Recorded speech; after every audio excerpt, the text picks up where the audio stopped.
Learn to read White Mensural Notation with me.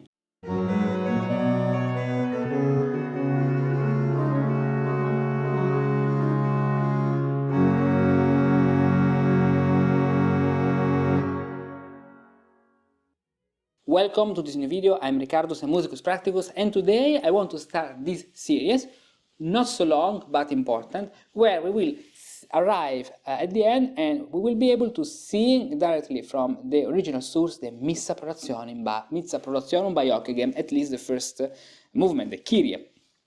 Kyrie Christe Kyrie, studying here from the original sources and practicing performing from the original sources without relying on any transcription, and I show you how to do.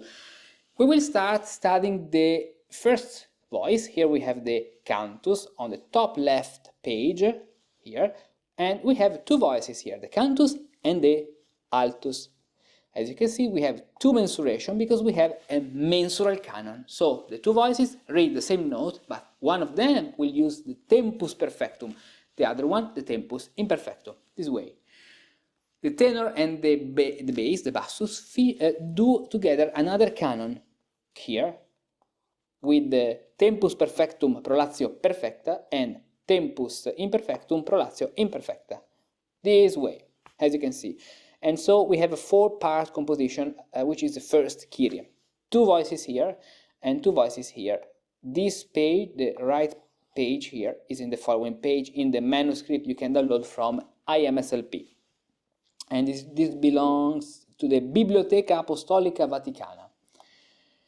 Now, today we will start from the very first point, which is this one, studying the Kyrie with the tempus perfectum. Here, all the things I'm going to show you are explained in a very detailed way in the Cantus Firmus course of 90 lessons, where you can learn all what you need to perform early music, or better, Renaissance music from the original sources. There are a lot of things to know, it's not something easy, and here you can find 90 lessons with a lot of exercises. You have just to follow them gradually. I've put all of these things gradually ordered in a very precise manner, in a very well-organized manner for the brain to learn one thing at a time, because mensural notation is something which is not easy.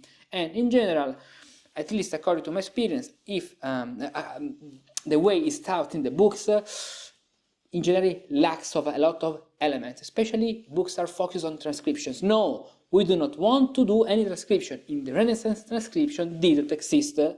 So we need something, an approach which cannot be explained in a book, because you need the practical aspect, the performance aspect. So the video is the best media to do this, because you can hear me, you can hear the music, which is the most important thing, and you can see me beating the tactus and also writing the scenes on the page.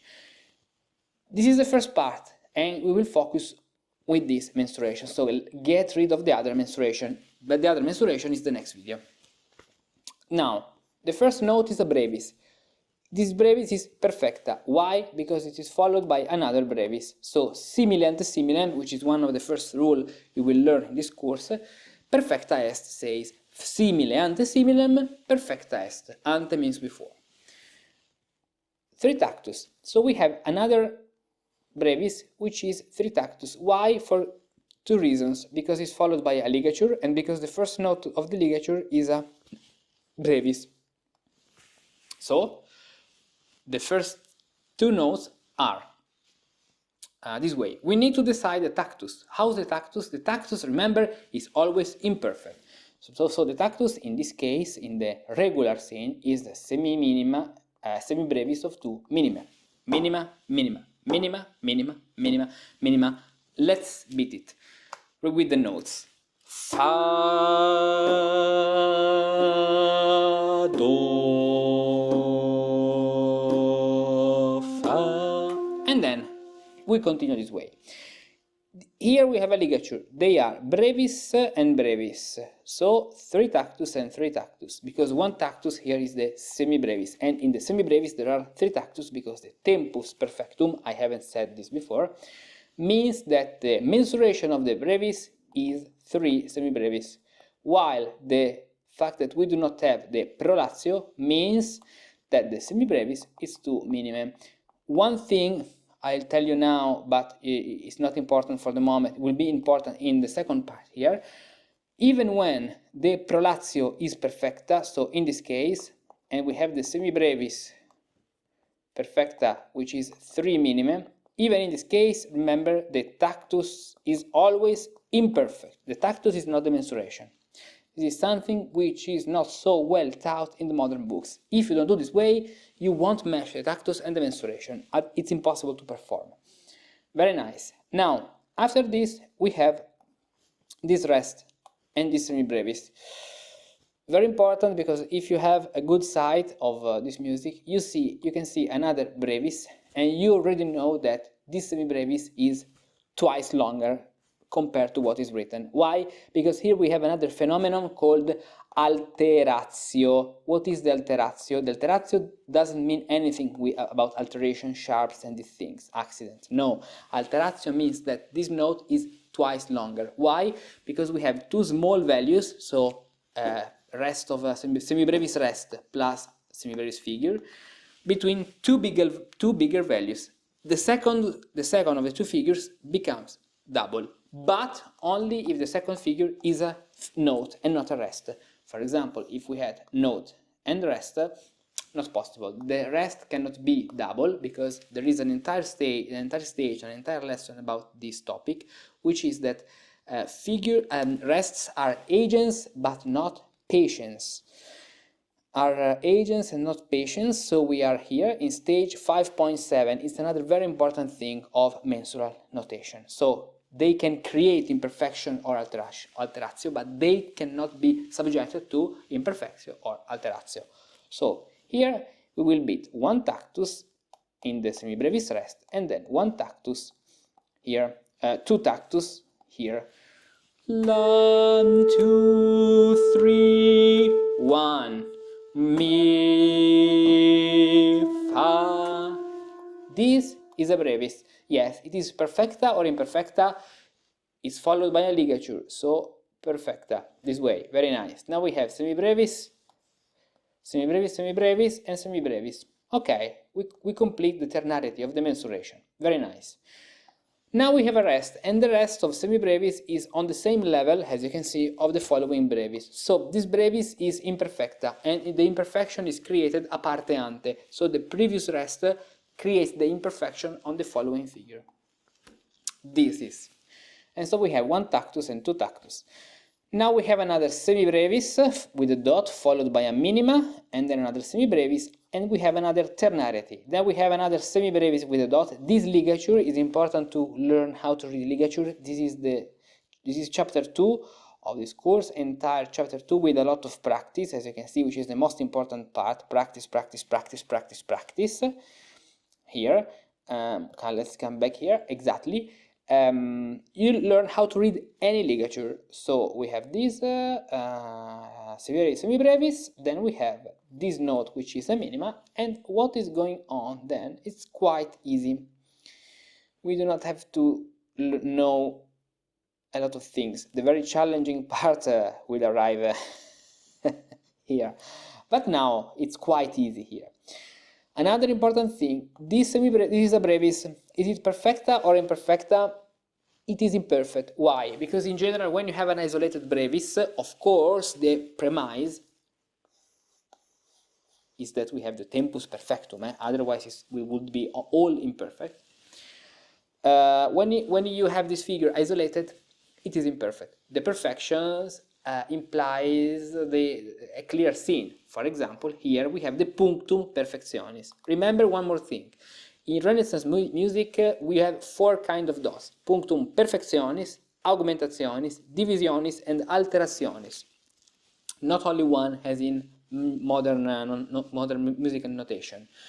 In this case, we have a punctum augmentationis, which works under the tempus perfectum, but in this case, since the tempus is perfectus, it's more correct to say punctum perfectionis. Even if at the end the result is the same, the punctum perfectionis is something you can use only in the mensuration, which is perfect.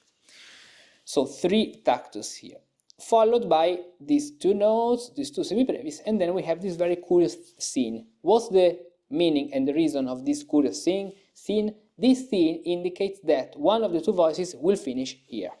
We have two voices with two mensuration. The first one, the tempus perfectum, so let's use the orange one, has longer values because, for example, these brevis are all perfect, all three semibrevis. But under the other scene, the other voice will sing two tactus. Let's write down two tactus, two tactus, two tactus, two tactus. So this voice will move faster, and this voice will arrive earlier to the end. And while this voice is here, the other voice will be here, our orange voice. That's why this scene indicates, pay attention that if you're singing the tempus, the mensura, which implies more notes, longer values, you will finish here with the cadence. Very nice. And so, with all these things, let's sing and let's perform this melody, this part, and then I'll tell you how to learn all these things. Okay. So, three tactus. Tactus is minima, minima. So, one tactus is one semibrevis. Fa,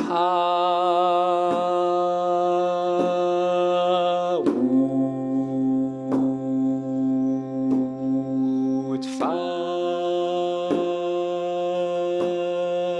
la.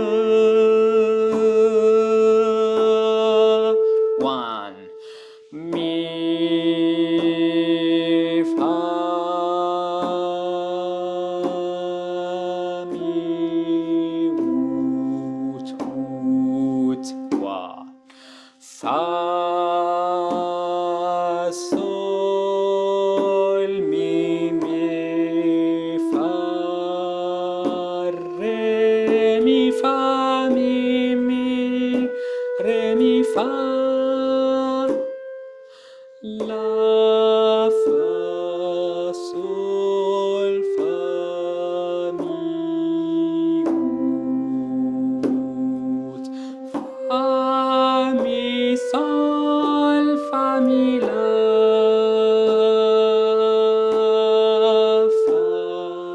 fa, mi, re, ut. And we have to check if we can finish making this note longer, but probably since the presence of the incongruency on the rest, we will finish here with this voice silent with the rest. Okay, all these things now. This part is quite easy actually, and the challenge will arrive here. And how to learn all these things? You can learn all these things, you already know, actually, with the big course I made of Cantus Figuratus, which is White Mensural Notation, actually, the White Mensural Notation of the Renaissance. Consider that today is November 23rd, 2024, right? There is a special launch offer of this Cantus Figuratus course, with also, if you like, some hexachoidal solmization, which I use to read music. Here, actually, it's only, no, we had a mutation here. It's not only one hexachord. And Cantus Firmus. If you want to take all the three courses to become a real musicus practicus, an authentic musicus practicus of the Renaissance, you have the possibility with the special offer up to the end of the year. And in any case, here in the description, you can find the link where you can see all the offers and also all what you can learn. There is a PDF guide, free, which you can download and discover some elements, some aspects, some things you can learn then in the entire course. You have a lot to study. These are not simple things. I made my best to put them in the most practical and easy way.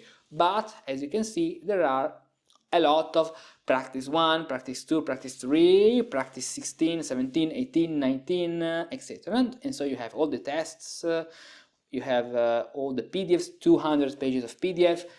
In other words, a lot of things. You can do it, but you have to study. In any case, this is how can I say, the end point of what I studied in many years, and especially from a practical point of view. So we will continue here on YouTube with this series, arriving to see at the end of this Kyrie, Christian Kyrie. We will be able to sing all of this. Then to learn better and in depth all these rules and be able to apply them in any Renaissance notation, purchase the course and learn it in the course.